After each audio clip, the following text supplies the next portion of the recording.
Hi, Gail. Hi, Catherine. Here we are at our second Get Real conversation. That's right. It's hard to believe that it's been 15 episodes since our last one. It is. It's hard to believe all the things that have happened in the during those 15 episodes. I know we're still dealing with COVID and the coronavirus and Right. so many other things, right, that have happened. Yes. Yes. I suppose what's foremost on our minds, yours and mine, and everyone else in the country, perhaps the world, is the unfortunate passing of Ruth Bader Ginsburg. Yes. So I think we want to just take a few minutes, don't we, and just talk about that. Absolutely. What she's meant to us. Yeah. You start. Well, you and I both had a fantasy, I suppose, be a fantasy, that we would be able to interview her. Yes. Or as one of our, guests, but that is not going to be.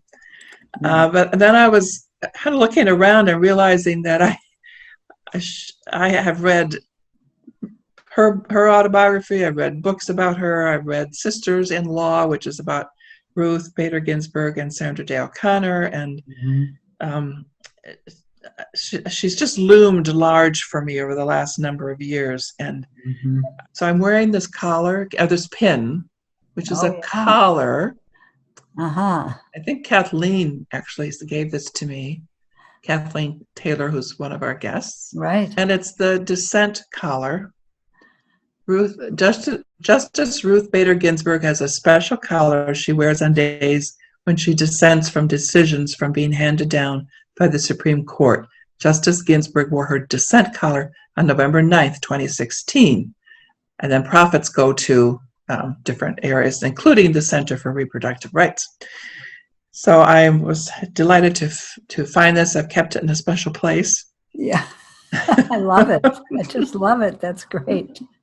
And there, I see behind you, you have a Ruth Bader Ginsburg memento. I do, and Judith DeVries gave this to me. Another guest. One of my Christmas gifts. I don't know if I can. Okay. Uh-oh. Never mind. Fight for the things that you care about, but do it in a way that will lead others to join you. Such an important message, isn't it? It does. To me, it just kind of says it all. I've had this in my living room, so I see it many hours a day because I'm obviously home a lot. And it does say it. Just keep fighting, keep moving for what you believe in, but you have to have people be able to join you. It's not. And she was masterful at that. Yes, she was. Really masterful. While we're talking about mementos, I have to show you mine. This is my... oh, I love that. Hold it down. Yeah, that's Hope, that whole profile of her. The notorious RBG. This was given to me by a dear cousin of mine, Deborah Robin, who is executive director of Jane Doe Inc. in Massachusetts, and a huge social advocate for women's rights. And so it's just so dear to have. Do you ever wear it? I wear it all the time. Oh, good. I've never. You've never seen me wear it, right? I haven't actually seen you for a long time in person. So that's true, right? That's very true. So yeah, I mean, there's just so many areas that she worked on that are important to women. You know, just literally minutes ago, I got somebody sent a Facebook thing to me. It says, women, if you have a credit card in your own name and your own credit history, if you have leased an apartment or bought property in your name, if you have consented to your own medical treatment, if you played a sport in school, you can thank Justice Ruth Bader Ginsburg.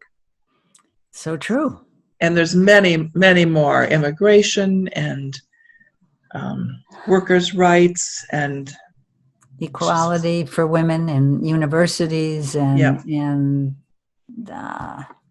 right. Yeah. What was the University of Virginia, where she made that famous quote that was all about women, that you cannot judge women just because they are a woman. You have to judge them on their capabilities the same way you would judge a man. Mm-hmm. And turn this into a co-ed university.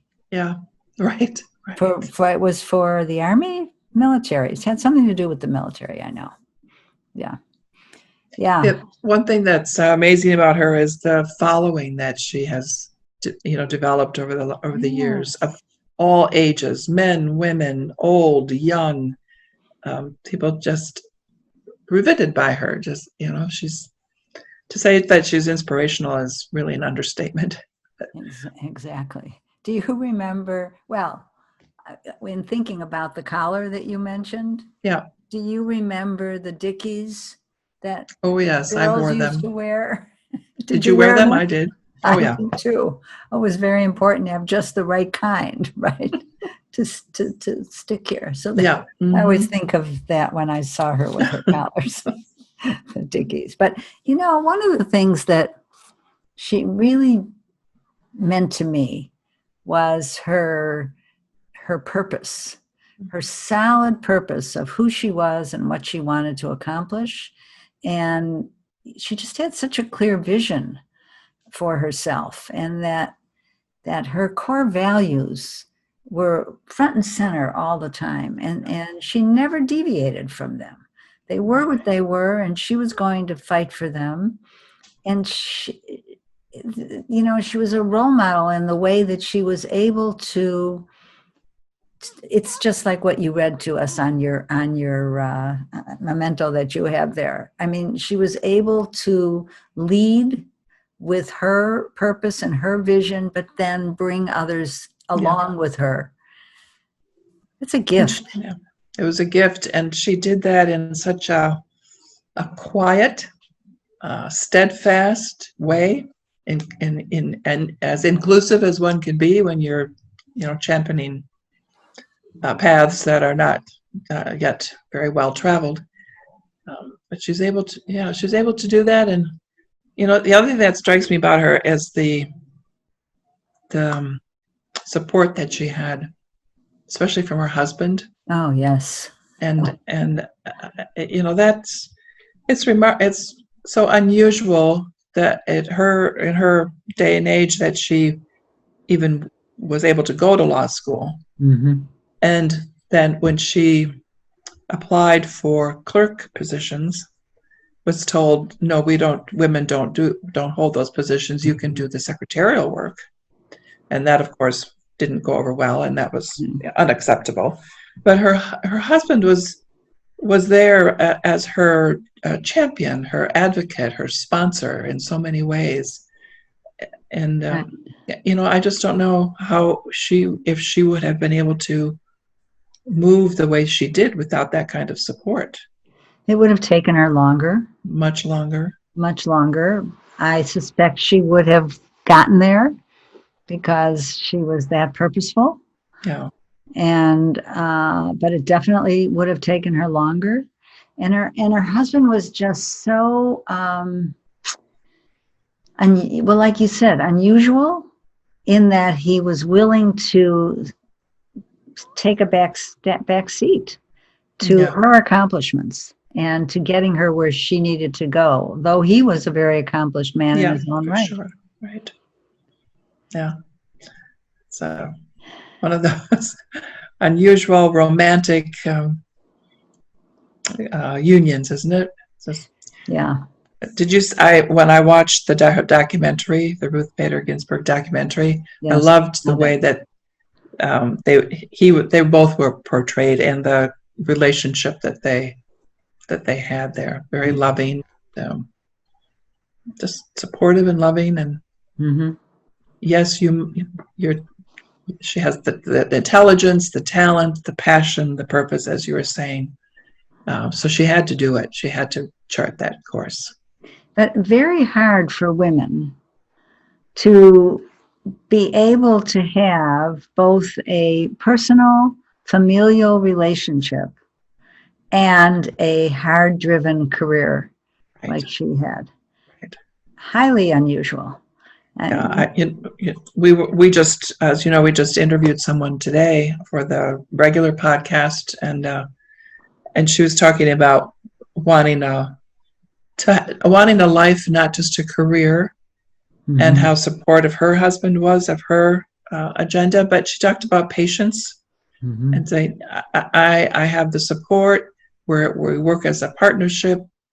It'll be my turn. It was her turn.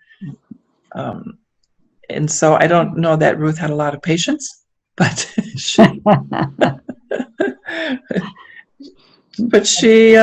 she took teaching positions when as a, I don't know if it was an alternative to something else she wanted to do, but she just found ways to stay very active and involved in the issues, whether it was through being a clerk or being a teacher, faculty member, a researcher. Researcher. Yeah. And she was patient too, because initially she supported her husband and he got himself settled and all. And then it was her turn. Yeah. And so, it strikes me that both the woman we interviewed today and Ruth, I feel like I'm on a first name. Right, we know her. Yes. Right? Yes. Because that they spoke to each other. I mean, these are women in their 80s, 70s, and 80s, and yet at that time, when it was less common, they sought to have a partnership in a relationship, and they spoke about it. They made it happen. They considered and had children and raised children and talked about it, and I think that was kind of unusual then. I think it was unusual. Our person today, was in higher education, basically said, she could have been on the track to become a college president, but at that time, when she was on that track, there were few college presidents. Most of the women presidents were presidents of women's colleges, which would be a fine thing to do, but they didn't have partnership and they didn't have children. Right. They weren't married. All career. Yes. I know. That was shocking. I know.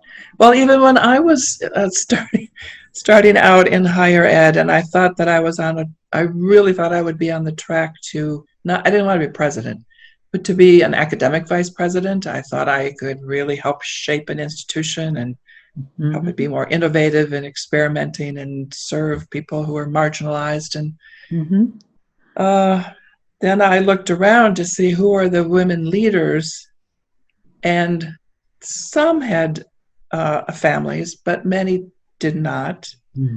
And the woman who I looked was closest to me, again, a husband who was extremely supportive and helped with the domestic side of their life. So at any rate, I decided I didn't really like that kind of politicking but I for a long time I thought that I wanted to do it, and then I thought that I should do it because there were few women leaders and people were encouraging me to do it, and then I agonized over it, and I just thought finally, no, this is not a good fit for me. I have to contribute in other ways, try to make a difference in other ways. Well, you've certainly made a difference in your career. Yeah. Yes, for sure. As I, who was your student, can attest.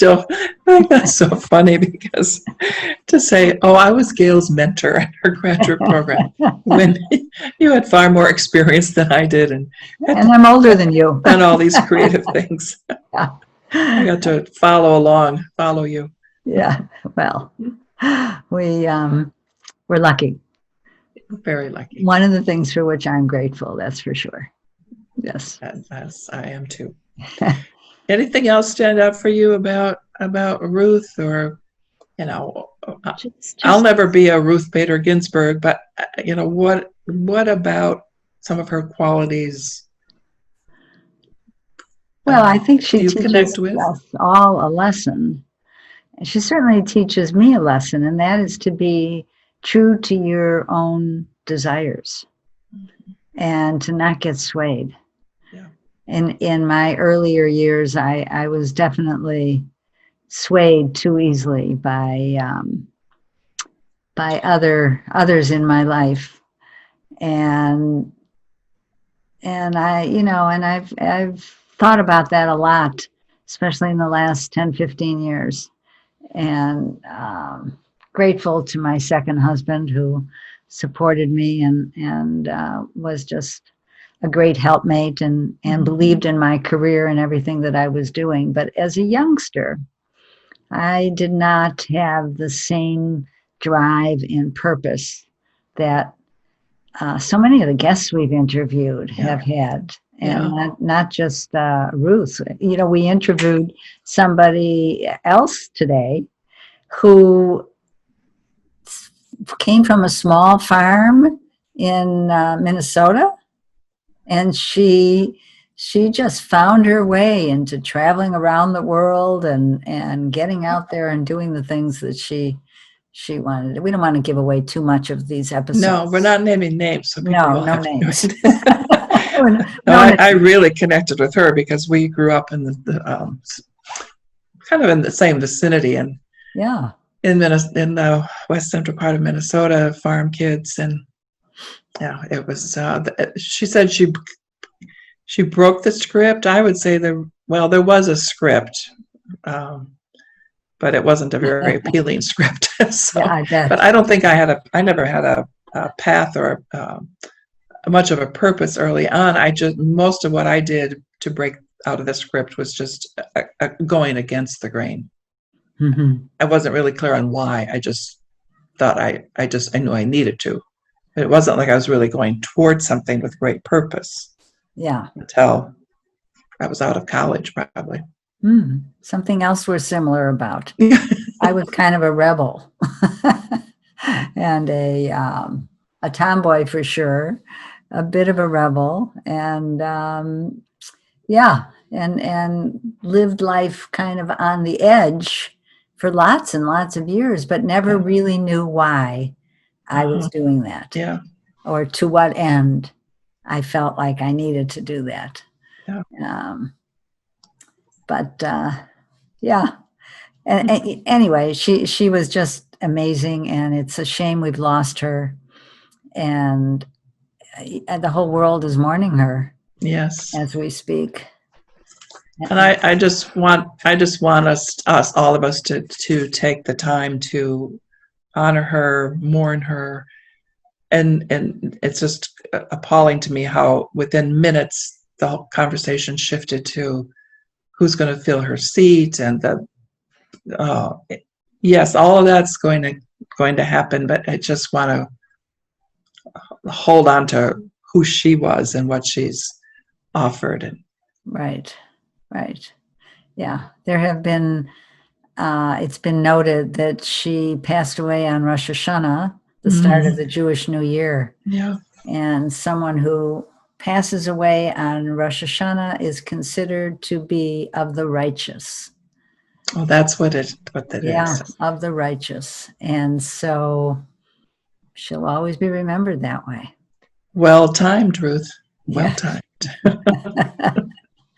So I've been thinking a lot about our Zoom gatherings. Mm-hmm.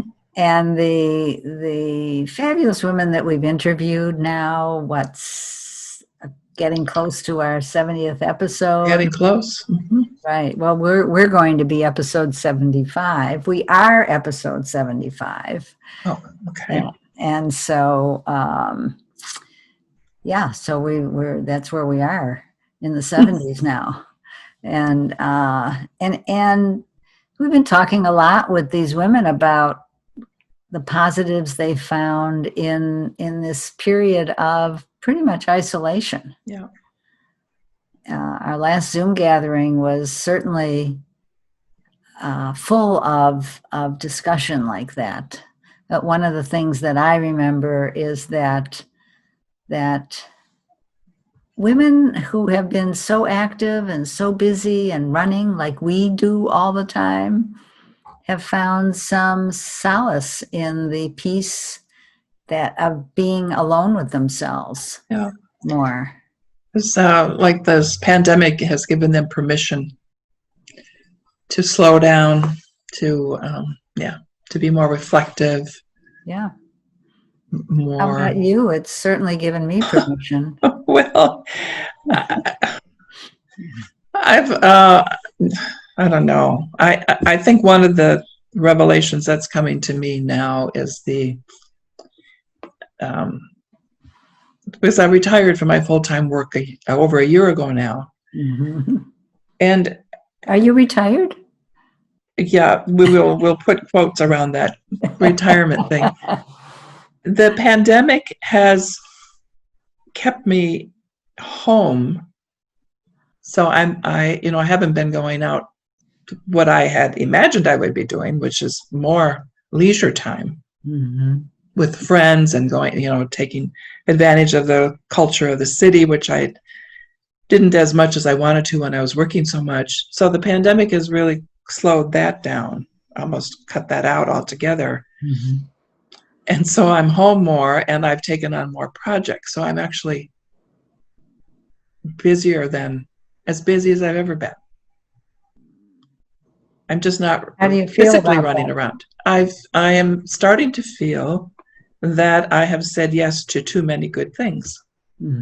It's just, they're all things all activities, causes that I believe in, I can contribute to.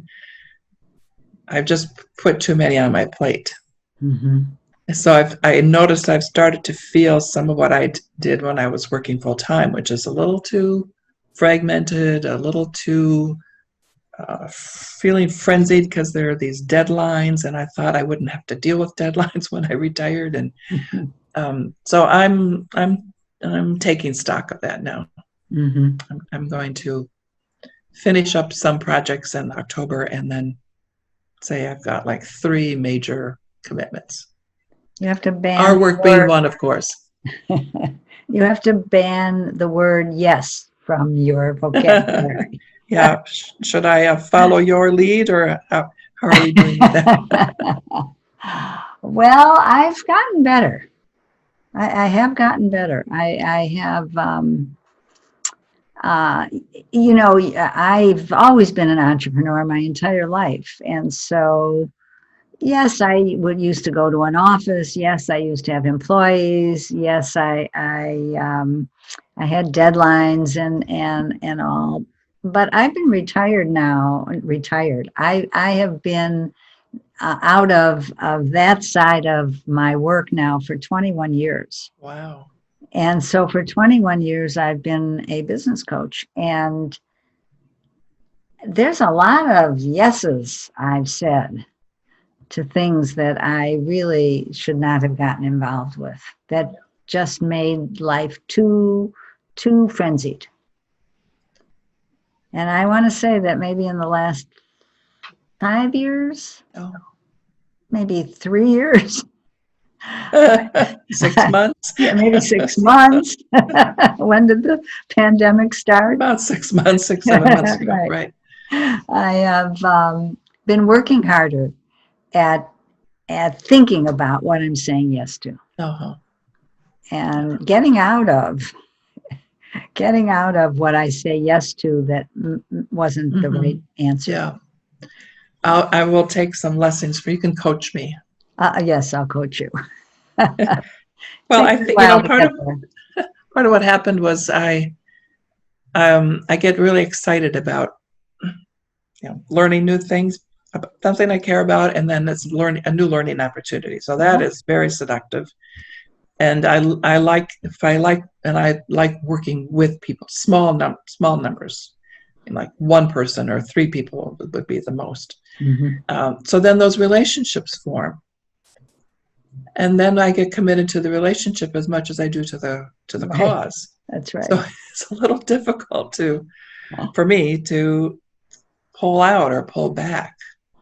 Yeah. And the other person may or may not care that much, but it's a loyalty thing. I'm like a kid in a candy store. Everything looks good to me. Yeah.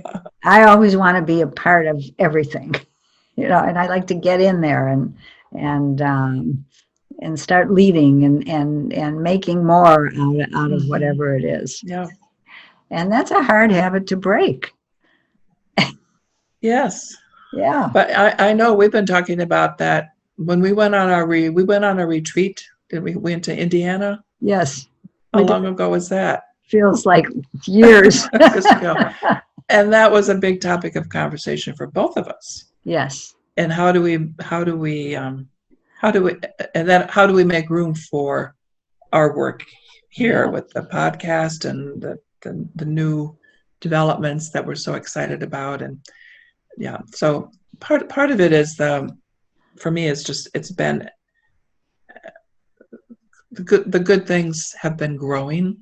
So now I have to decide where am I going to put my fuller attention. Right. So, and what gives me, people keep saying, well, what gives you joy? What gives you this? Well, those are good questions. Purpose, joy,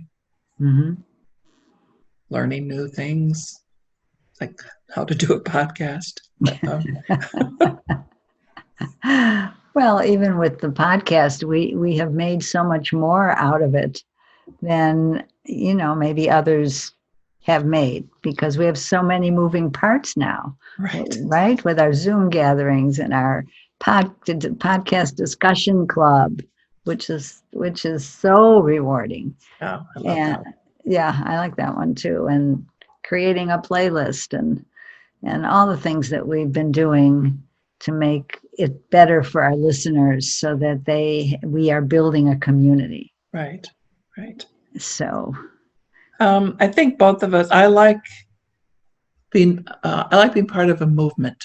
That was basically my whole career, was being part of a movement and to be in more innovative adult higher education and experimenting and just making things more accessible for adult and non-traditional students, and doing it in ways that made learning that they could learn, not just to come in the door and then we'll have you do the things that 18-year-olds do. So I was always felt like very entrepreneurial. And I hadn't really thought about that so much until you and I started talking, that much of that work really has been entrepreneurial. Yes. So that is also, I think, something that you and I share, is that spark for, we could do this. Right? We can learn how to do this. And finding people to work with who can help make that happen. Exactly. Like our Christine. We couldn't do it without her. We truly couldn't. But she's amazing. So it's. Yeah. When I think back, I think this, but of course our listeners do not, and that is that creativity has always been a part of my life from the very, very beginning. Really, I've just always been a very creative person, in the sense of looking for new ways to do things and always creating some new innovation that can make everything work better or be better. And so when we sold our first business, and then we started an international gift delivery service for alcohol beverages, it was a totally innovative program that was great for our customers, because now they could send gifts of alcohol, wine, and beer the same way that you could send flowers all over. And not sure why I started to talk about that, but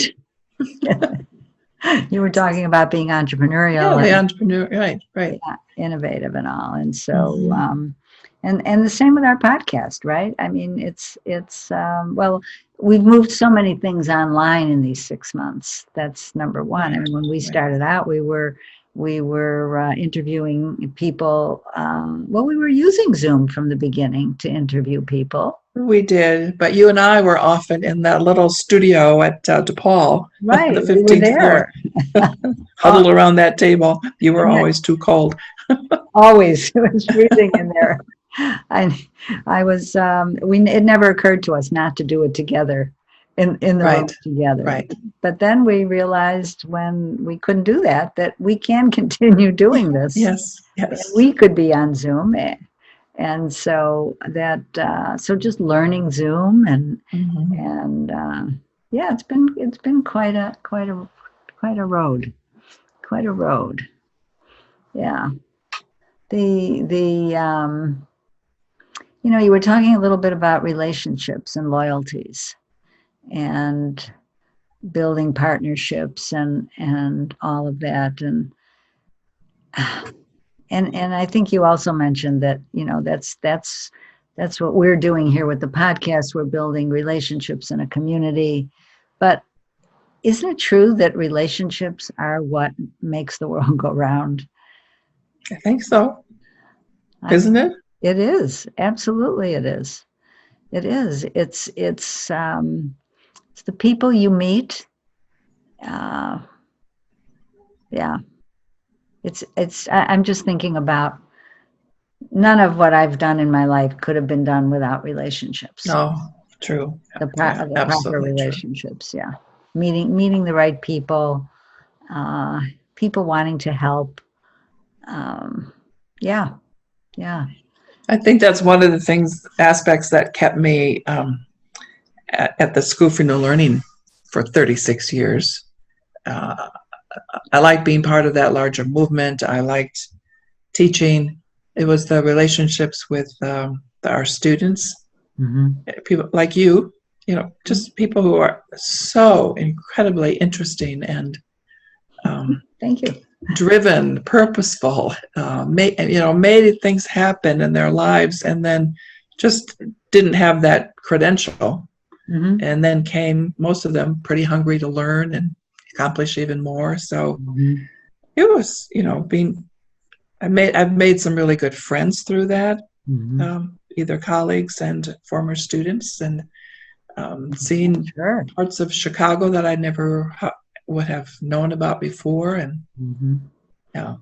so I missed that part. But the podcasts are doing that too, because we're reaching women all over the country and some international.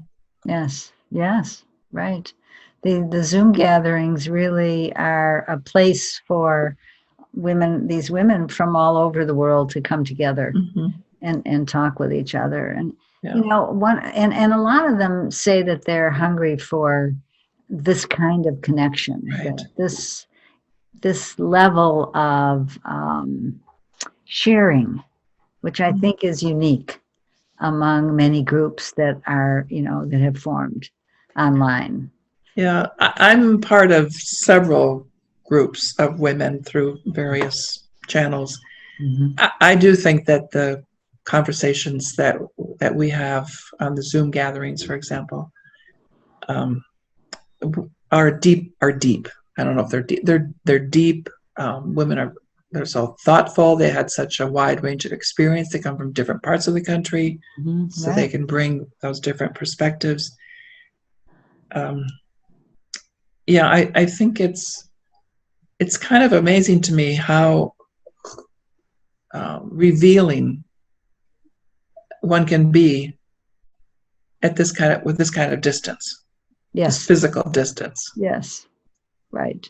I mean, I'm used to sitting in a circle, whether it's students or friends, and you can touch, literally touch. But right. I think it's growthful. I think people are saying to find different avenues to be able to connect in meaningful ways. And what's going on in the world at large, outside of our own small world, right, is very impactful at the moment. and the ability to listen to great thinkers on topics such as racial justice and women's equality and abuse, all of that. Yeah. Is just that's an unusual plus. What's happening is not a plus. The plus is being at home, working from home, having the time to listen in on so many podcasts and streamed programs that really bring intellectual thinkers together who can discuss these topics because that's their areas. Right. And listening to a wide diversity of thinkers. That has just been one of the most rewarding aspects of having to stay at home. Yeah. I think so too. Yeah, I think I know I've listened to more webinars in the last few months than I have my entire life. Mm-hmm. Yeah. And on a much wider range of topics than I would have before. Yeah. So it's all very interesting. Very interesting. And then there's Schitt's Creek.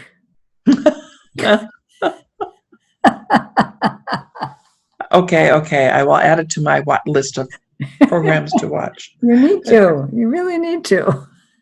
Take a break, right? Take a break, right? Let your brain rest. Right. If it's good enough for them to win Emmys, it's good enough for you to take a break and let your mind rest. Yeah. Really Well, I just finished with Ozark, so I guess I'm ready for a new one. Okay, well, I need that one. And on that note, we're getting real. Right. Yes. So, talk to you soon, Catherine. Okay, Gail. I'll look forward to the next Get Real conversation. Absolutely. Bye-bye. Bye.